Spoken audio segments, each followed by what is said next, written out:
নমস্কার বন্ধুরা, সুপ্রিয়া রান্নাঘরে আবার একটা নতুন পর্বে তোমাদের সকলকে স্বাগত। আজকে লাউ দিয়ে সম্পূর্ণ নিরামিষ ও একদমই নতুনত্ব একটা রেসিপি আমি তোমাদের সাথে শেয়ার করব। নিরামিষ দিনে লাউয়ের এই রান্নাটা করে গরম ভাতের সাথে পরিবেশন করে দেখো, এই একটা পদ দিয়েই পুরো ভাত খাওয়া হয়ে যাবে। রেসিপিটা খেতে এতটাই টেস্টি হয়। তাহলে চলো বন্ধুরা, দেখে নেওয়া যাক লাউয়ের এই রেসিপিটা আজকে কিভাবে বানানো হয়। লাউ দিয়ে রেসিপিটা বানানোর জন্য এখানে একটা বড় সাইজের লাউয়ের অর্ধেকটা কেটে নিয়েছি।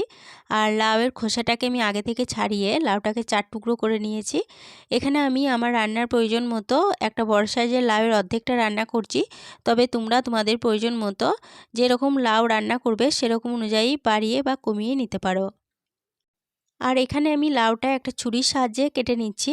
তবে আমি যেভাবে লাউটা ছুরির সাহায্যে কেটে নিচ্ছি, তোমরা চাইলে কিন্তু ঠিক একইভাবে বটির সাহায্যেও লাউটাকে এভাবে কেটে নিতে পারো। লাউটাকে দেখো আমি এইভাবে একটু বড় বড় করেই কেটে নিচ্ছি। আর এইভাবেই সমস্ত লাউ কেটে নিয়ে তারপরে আবারও দেখাচ্ছি। সমস্ত লাউ দেখো আমার কেটে নেওয়া হয়ে গেছে। এরপরে লাউগুলো এখান থেকে তুলে নেব। লাউগুলো এখান থেকে তুলে নিয়ে আবার একবার জল দিয়ে ভালোভাবে ধুয়ে নিলাম। আর লাউগুলো কিভাবে কেটেছি তোমাদেরকে দেখিয়ে দিচ্ছি। দেখো ঠিক এইভাবে একটু বড় বড় করে ডুমো ডুমো করে লাউ কেটে নিয়েছি। লাউটা একটা সাইডে সরিয়ে রেখে দিলাম। এদিকে দুটো মিডিয়াম সাইজের আলুর খোসা আমি আগে থেকে ছাড়িয়ে রেখেছিলাম। এবার আলু দুটোও কেটে নেব। আলু দুটোকে দেখো মাঝ বরাবর কেটে তারপরে আবারও মাঝ বরাবর কেটে নিয়ে এইভাবে ডুমো ডুমো করে আলুটা কেটে নিচ্ছি। আলুগুলো কেটে নেওয়া হয়ে গেছে। এরপরে আলুগুলো এখান থেকে তুলে নিয়ে আলুগুলো আবার একবার জল দিয়ে ভালোভাবে ধুয়ে নিলাম। আর আলুগুলো দেখো ঠিক এইভাবে ডুমো ডুমো করে একটু বড় বড় করে কেটে নিয়েছি। আলুগুলো একটা সাইডে সরিয়ে রেখে দিলাম। এরপরে গ্যাসের ওভেনে একটা কড়াই বসিয়ে গ্যাসটা অন করে কড়াইয়ের মধ্যে দিয়ে দিচ্ছি 1 টেবিল চামচ ছোলার ডাল। এবার গ্যাসের ফ্লেমটা লো টু মিডিয়ামে রেখে ছোলার ডালটাকে বেশ কিছুক্ষণ সময় ধরে নেড়েচেড়ে ভেজে নেব। বন্ধুরা, আশা করি নিরামিষ লাউ অনেকভাবেই রান্না করে খেয়েছো, কিন্তু আমার মতো করে এইভাবে একবার রান্না করে গরম ভাতের সাথে পরিবেশন করে দেখো, বাচ্চা থেকে বড় সকলেই ভীষণ তৃপ্তি করে খাবে।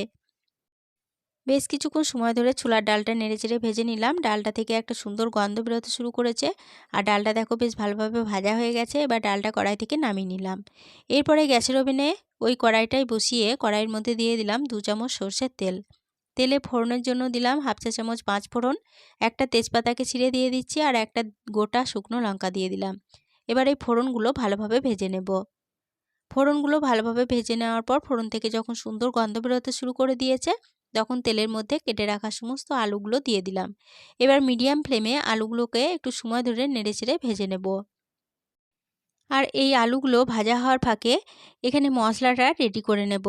তার জন্য এখানে একটা মিক্সিং জার নিয়েছি। এবার এই মিক্সিং জারের মধ্যে দিয়ে দেব 1 চা চামচ গোটা জিরে। এরপরে দিয়ে দেব 1 চা চামচ গোটা মৌরি। আর এখানে 1 ইঞ্চি আদাকে ছোট টুকরো করে নিয়েছিলাম, আদার টুকরোগুলো দিয়ে দিলাম। দিয়ে দিচ্ছি দুটো শুকনো লঙ্কা। এখানে শুকনো লঙ্কার বদলে তোমরা কাঁচা লঙ্কা ব্যবহার করতে পারো। আর লঙ্কার ঝালের পরিমাণটা তোমরা যেরকম খাবে সেরকম অনুযায়ী লঙ্কার পরিমাণটা কম বেশি করে নিতে পারো। পরিমাণ মতো জল দিয়ে মিক্সিং জারের ঢাকনা বন্ধ করে সমস্ত উপকরণ ভালোভাবে বেটে নিলাম। এবার এই বেটে নেওয়া মিশ্রণ একটা সাইডে সরিয়ে রেখে দিলাম। আলুগুলোকে আবারও একটু সময় ধরে নেড়েচেড়ে ভেজে নিচ্ছি। আলুগুলোকে 4 মিনিট মতো নেড়েচেড়ে ভেজে নিয়েছি। আলুগুলো দেখো বেশ ভালোভাবে ভাজা হয়ে গেছে।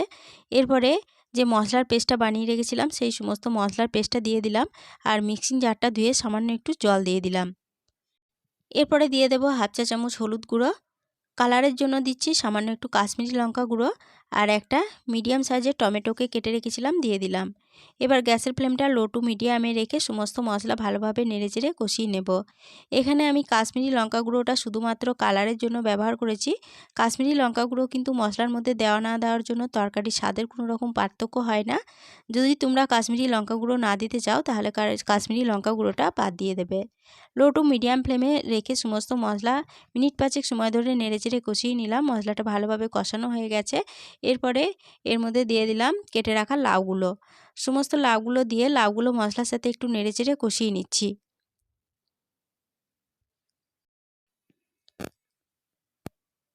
মশলার সাথে লাউগুলোকে 2 মিনিট মতো নেড়েচেড়ে কষিয়ে নিলাম। এরপরে এর মধ্যে দিয়ে দেব স্বাদ অনুযায়ী লবণ। আর যে ছোলার ডালটাকে আমি ভেজে রেখেছিলাম সেই ছোলার ডালটা ঠান্ডা হয়ে যাওয়ার পরে মিক্সিং জারের মধ্যে গুঁড়ো করে নিয়েছি। আর গুঁড়োটা কিন্তু একদম মিহি করে নিই, এইভাবে একটু দানা দানা করে গুঁড়ো করেছি। এবার এই ডাল গুঁড়োটাও দিয়ে দিচ্ছি লাউয়ের মধ্যে। এবার লবণ ও ডাল গুঁড়ো দিয়ে লাউটাকে আবারও একটু সময় ধরে নেড়েচেড়ে কষিয়ে নিচ্ছি। লাউটাকে আবারও 2 মিনিট মতো নেড়েচেড়ে কষিয়ে নিলাম। এরপরে দিয়ে দেব জল। এখানে আমি ডাল খাওয়া বাটি মেপে 2 বাটি পরিমাণ জল দিচ্ছি। আর জলের পরিমাণটা কিন্তু 2 বাটি পরিমাণই দিতে হবে, কেননা লাউটা সিদ্ধ হতে হবে। 2 বাটি জল দিয়ে দিলাম। এরপরে দিয়ে দেব 1 চা চামচ চিনি।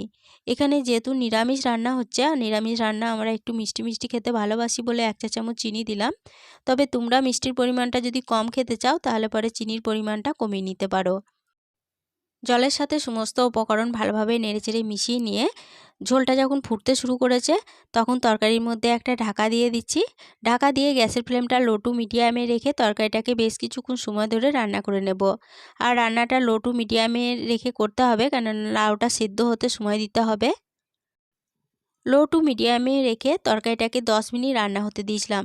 10 মিনিট পর ফিরে এসে ঢাকা খুলে নিয়ে তরকারিটাকে ভালোভাবে নেড়েচেড়ে নিয়ে এখানে তরকারির লাউ ও আলুগুলো ভালো মতো সিদ্ধ হয়েছে কিনা এবার চেক করে নেব। লাউগুলো দেখো খুব ভালোভাবে সিদ্ধ হয়ে গেছে। আর আলুগুলো সিদ্ধ হয়েছে কিনা এবার চেক করে নিচ্ছি। আলুগুলোও দেখো খুব ভালোভাবে সিদ্ধ হয়ে গেছে। এরপরে এই তরকারির মধ্যে সামান্য একটু ধনেপাতা কুচিয়ে রেখেছিলাম, সেই ধনেপাতা কুচি দিয়ে দিচ্ছি।